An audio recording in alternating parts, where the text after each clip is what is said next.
Hey guys, welcome back to the channel. I'd like to introduce you to the newest member of the family. This is my TYM 40 horsepower tractor.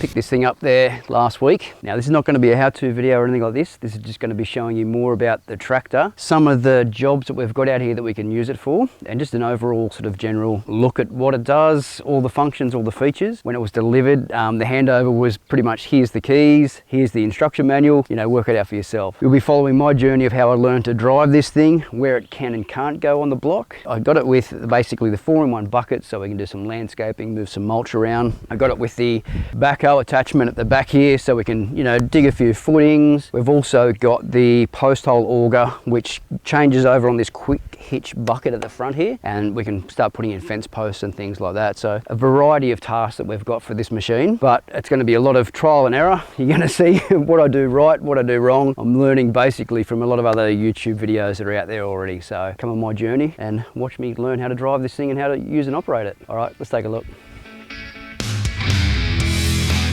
Like I said, she's still pretty new. I've had a bit of a read through the manual. Basic idea, but it doesn't tell you heaps of stuff. But yeah, they basically showed me how to turn it on, and that was it. So this is the brake. Basically want to have that on all the time when I start it.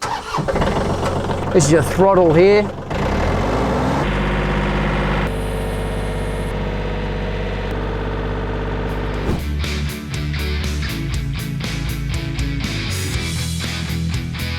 One thing I've had on the list for a while is to try and fix the end of this road. So this is one of the first little jobs for the backhoe. You can see here I've got 2 risers in the bitumen here. I think concrete trucks and water tanks have basically just pushed that bitumen up because it's a bit of soft ground. When we get lower cars coming through here, they tend to sort of bottom out on that. So what I'm going to do is bring the backhoe over and just see if I can scratch these 2 lumps off, and then just flatten it out with a 4-in-1 bucket, so that way at least cars can come in here and not sort of scrape and bottom out.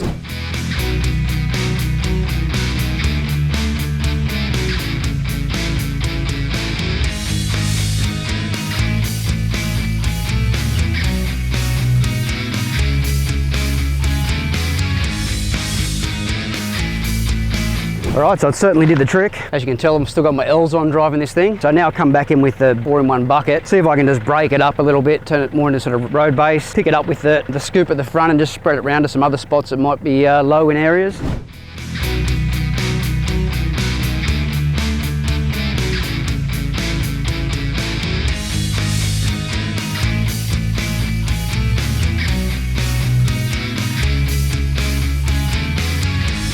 Pretty rough and ready, but it's not bad for my first attempt. Taking a little bit of getting used to on some of these controls for the bucket and the bobcat. And this is one of the spots. It's got a bit of a bog hole in it. It's just missing a bit of road base. I might see if I can drag some from up there with the bucket back and just pull it over that to fill it in a little.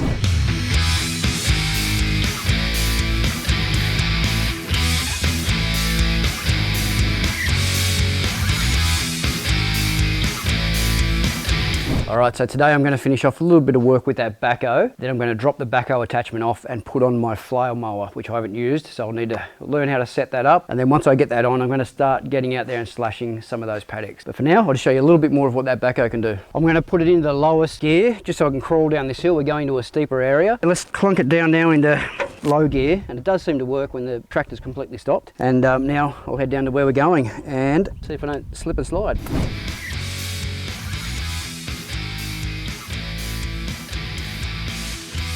So this is the spot here. You can see I'm just trying to dig out that section of road or embankment through here so I can just get a flatter surface for that tractor to come through. Basically I'm taking out that back section of the embankment, just dropping a bit of fill over here to try and build this side up, just to get a level area to get down to that bottom paddock there.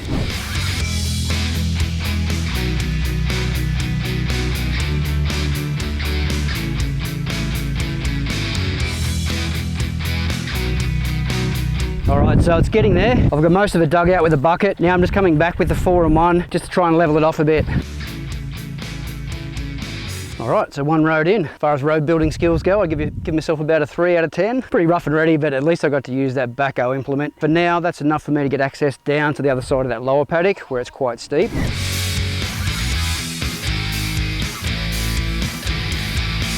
All right, now one thing I am going to do before I take this backhoe attachment off, so I'm going to get the gurney out, give it a good blast off, just get rid of all the remaining bucket remaining mud that's in the buckets, on the post supports, underneath, just really clean it right off before I stick it inside the garage there. And I'm always going to make sure this thing is garage because it's an expensive bit of kit, and I want to make sure that yeah, it lasts the test of time. Another thing I noticed was starting to get low on diesel. One thing you don't want to do is let a diesel run dry, otherwise it's a pain in the butt. I'm running out of daylight a bit, so I don't think I'll take this backhoe attachment off now. Bring it in where I'm going to leave it for tomorrow, and then give this a bit of a gurney off. We'll tackle it in the morning. I haven't done this yet, but I believe you put the backhoe out and down on the ground, you put the two supporting legs down. Once that's got the weight of the machine, the weight of the backhoe unit off the machine, and there's a couple of pins under there, you take them out and you should be able to drive off with this still in place. This one's just got a little split pin.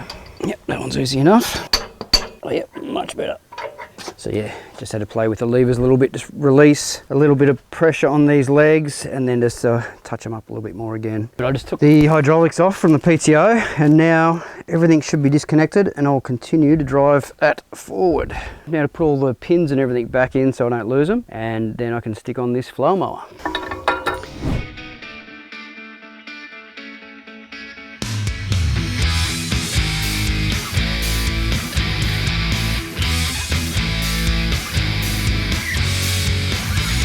Well, I'll tell you what, that thing is a beast. Have a look at it. You can see down there how deep that is buried in grass. Basically half the tractor's covered up because you can't even see it because how long the grass is. I'm slowly getting the knack of it, just learning when to rise this down, when to let it sort of sit on the skids. But because it's so long, my neighbour advised me just to leave it up a little bit higher off the skids, just do a bit of a pass over. And then once I get on top of it, then I can come through and do it a lower cut to get it a bit finer. Like I said, complete novice, complete rookie. So open to suggestions.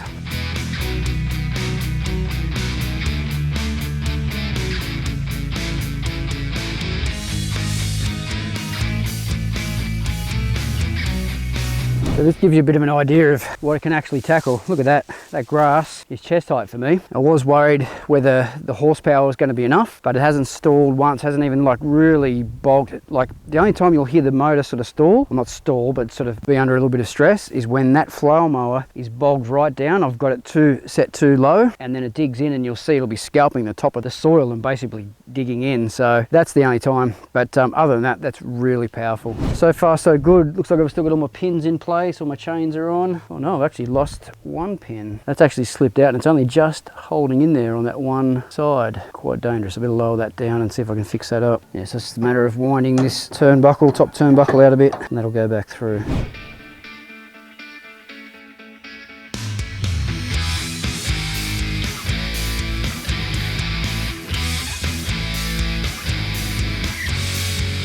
Well, a very eventful day in tractor land yesterday. I was slashing this top paddock up here behind me, and all the long grass got into the radiator, and I actually thought I was about to set the tractor on fire. A little bit of a problem I'm gonna have to come up and fix. With the long grass, you don't know what's under it, and there's quite a few little lumps and bumps in this embankment through here. So I just had to reverse up and take it really slow. As you can see as we're walking up, I probably did about, say, 3 laps around this top paddock so far, and I didn't realise till I was coming around the bend that I saw the temperature gauge right on hot, and I looked down towards, I think it was the left-hand side tyre, and so then by the time I sort of pulled up here, there was smoke just bellowing out of the front of the hood. I panicked thinking I'm going to start a grass fire here and I'm going to set the brand new tractor on fire. So I've ran down to the shed just to get the fire extinguisher. Luckily I had a little one in the garage, but just I guess a word of advice, have it on the tractor somewhere. I think going forward I'm going to try and bolt this in there just so that if it does ever catch a grass fire or something, I've got something on the tractor and I'm not so far from where this was stored. Basically that all this long grass, all the fine dust was getting into the radiator,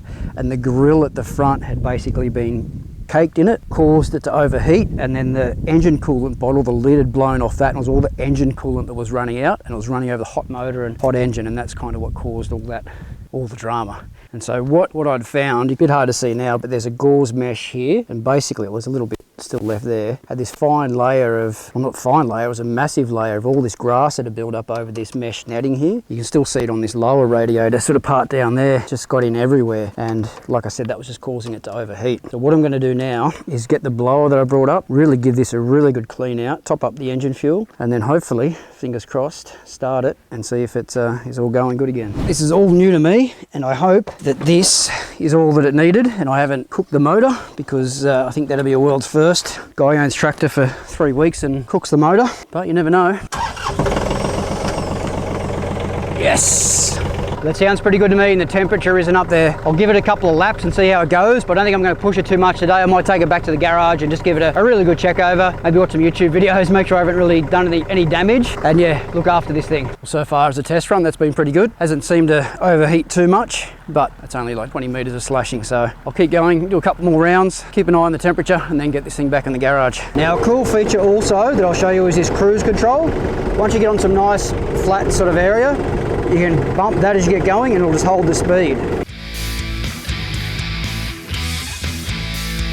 Now, I'll pop the bonnet and just have a bit of a look just to see how much dust and debris the radiator's picked up already. But really only done probably just about 3/4 of a circle around this area. You can see all this fine stuff when it chops it up. That's just floating around everywhere. So I think what's happening is that's probably just getting on that radiator. But let's just check out this bonnet and have a bit of a look.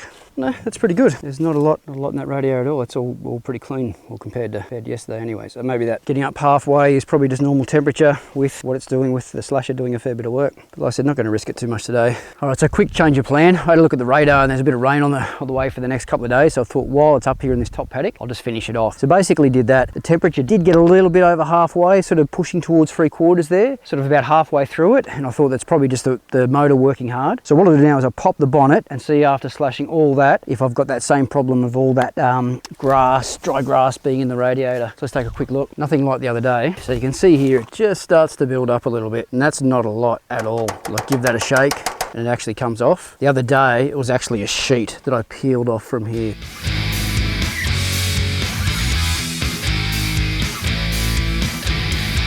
So that gives you an idea of the paddock up here so far. This is just half of it. The other half drops down the front face. So very impressed so far. Now it's time to get down that hill and see if I can get straight down to the house. So I'm only going to put in the slowest speed and just crawl down. And it's been raining a little bit, so you can't really jam on the brakes, otherwise it could slide. So again, just playing it very safe down here. This is an area that's quite tricky, but I've worked out a bit of a system where I've just got to go directly up and down with the slope of the land, and I can tackle this pretty well. So I'll give you a little bit of a time lapse of chewing this stuff up. And the main thing to remember here is to put the seatbelt on. If it rolls, I'm rolling with it.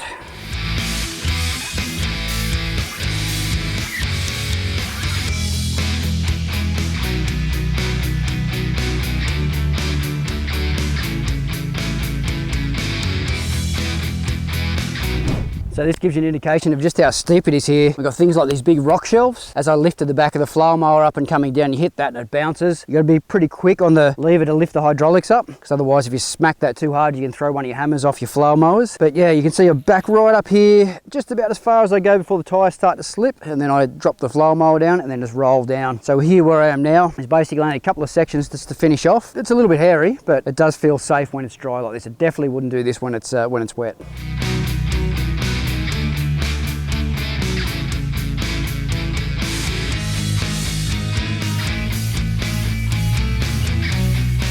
All right, so you can see that's the bottom block all completely done. For now that this is finished, I'm going to jump up and start tackling the top paddock and get into some of those steep spots as well with the flower mower and try my best.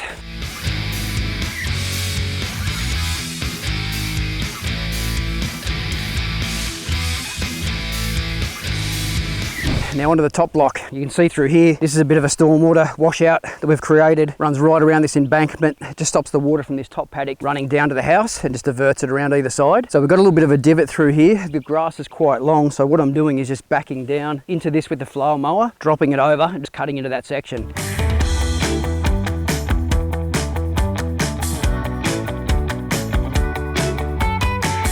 All right.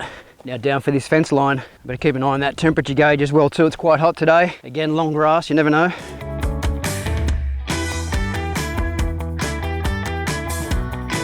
All right, the adventures continue. You wouldn't believe it, but I've put 10 litres of unleaded fuel in this diesel engine. I'm gonna have to try and see what I can do to drain this out. I think what I need to do is drain all the fuel out of the back, out of the tank, come down here where the fuel lines are and the injectors, try and get all the unleaded out of that, top it back up with the diesel and see if I can get it going. And hopefully I haven't done any major damage. Make sure my hose is clean. I don't want to go sticking dirt down in the fuel tank.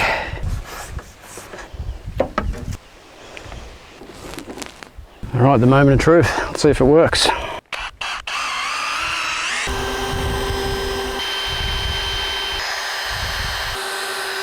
All right, that is pretty empty, as much as I can get, I think. Now I'm going to go around at the motor, see if we can drain a bit from the fuel filter there. Yeah, it looks like a fuel line of some sort. Definitely fuel in there, draining out now. Okay, I just want to wipe all that fuel off everything that's dropped down around there. I've decided not to bleed those injectors, only because I'm worried about getting air in the line, so I'm just going to start it up, see how it goes. I'm sure it's going to run rough a little bit to start with, but hopefully once a bit of that gets through the engine and through the line, it should be okay.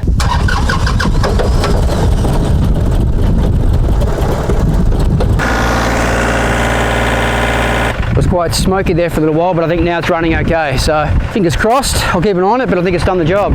What a lesson. All right, here we are, a few weeks out from the little fuel incident, and it's still running well. I've managed to get all that top block pretty much done, about 95% of it all slashed with the flower mower, and the bottom block's been done, which you guys have seen before. So now I'm actually going to take off the 4-in-1 bucket with the quick hitch and put on the auger attachment. I'm going to build a little goat shelter down in the bottom paddock. So I'll chuck in all the tools that I need for that. I'll go down there and I'll show you how that works, and that's pretty much the last of our attachments. All right, now because this is what they call a quick hitch bucket, basically what should happen is this lever here, if I pull that back, it should be enough to unlock the bottom. You can see those pins have actually slid out of the back of the actual attachment there. And almost forgot about the hydraulics. Number 1 and number 2. All right, now I'll make a bit of room to get this other attachment on. Cool. Now just make sure those pins are lined up at the bottom, and I should be able to push that quick hitch. Yep. Straight back over and locked it in. That's a great little system, that. All right, now to work out this other doobalaki. All right, this is going to have to slide on. You can see that's already sliding into place. Just going to sit in there and have a look and see what's going to be the best view. Just going to tighten that up there now. Nice, it's not going anywhere. First what I'm going to do is lower this boom down a bit so it's a bit easier to lift up and manoeuvre into place. Alright, so we can see which side goes where. Yep, that one's in.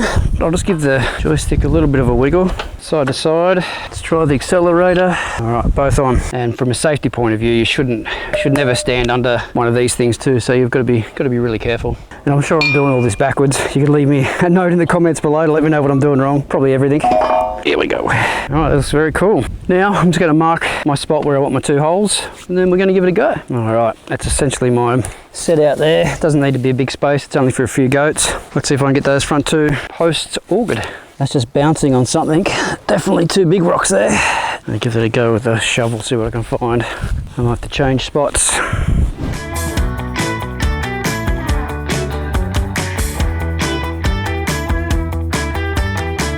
All right, so the first hole hit a bit of rock, so I've moved it over. So I'm just going to have to move the whole thing across.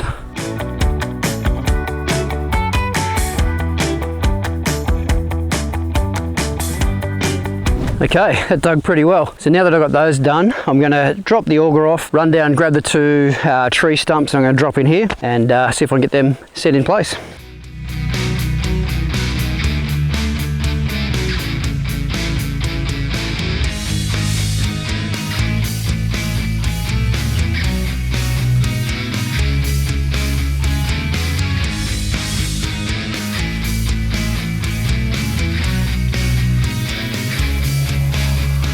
All right, there we go. 1 down, 1 to go. These are only temporary. You would normally have these out of the ground, would normally have to be a treated timber, but I'm basically just putting these in, tying it back for a little hutch, and then what I'm going to do later on, if it rots, I can just chop it off at the base and just get rid of it. But once you get going, yeah, it really powers through it. So very impressed with that thing. So my plan now is to pack around this, get these plumb and level. Got to chop a bit off that one with the chainsaw, drop that in, then I'll finish this goat shelter. There you go. That's it, guys. You've got to see all the attachments on this machine. I'm really happy with how it's run so far. I'm at about 42 hours. When I get to 50, I'll probably do another separate video that shows a 50-hour service. But other than that, like I said, learning. Feel free to drop me some comments below. Tell me what I've done right, tell me what I've done wrong. I think I've given this thing a pretty good beating when you think that I've almost cooked it, put the wrong fuel in it. I had it on some pretty steep slopes, but yeah, I'm learning every day and really enjoying it. It's a great little machine, perfect for what I need. All right, guys, thanks for watching. I'll see you next time.